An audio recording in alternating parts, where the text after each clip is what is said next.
প্রস্তুত রাজধানীর মানিক মিয়া এভিনিউর দক্ষিণ প্লাজা।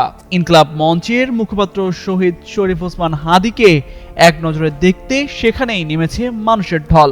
দুপুরেই আনা হবে হাদির মরদেহ, এরপর অনুষ্ঠিত হবে অকুতোভয় এই জুলাই যোদ্ধার জানাজার নামাজ।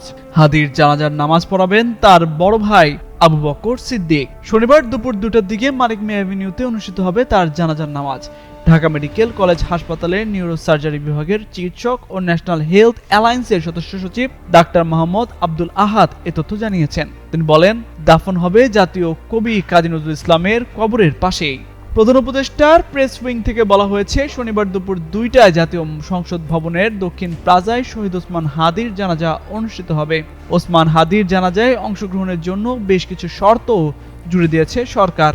যারা জানাজায় অংশগ্রহণ করবে তারা কোনো ধরনের ভারী ব্যাগ বা ভারী বস্তু বহন না করার অনুরোধ জানিয়েছেন। এছাড়া জানাজার সময় সংসদ ভবন ও এর আশপাশ এলাকায় ড্রোন ওড়ানো সম্পূর্ণ নিষিদ্ধ বলে ঘোষণা করেছে সরকার। শুক্রবার সন্ধ্যা 5:30টার দিকে ঢাকায় পৌঁছায় ওসমান হাদির মরদেহ। পরে বিমানবন্দর থেকে মরদেহ হিমাগারে নিয়ে যাওয়া হয়। শনিবার জানাজা শেষে ঢাকা বিশ্ববিদ্যালয়ে কবি কাজী নজরুল ইসলামের পাশেই সমাহিত করা হবে বলে জানিয়েছে ইনকলাব মঞ্চ।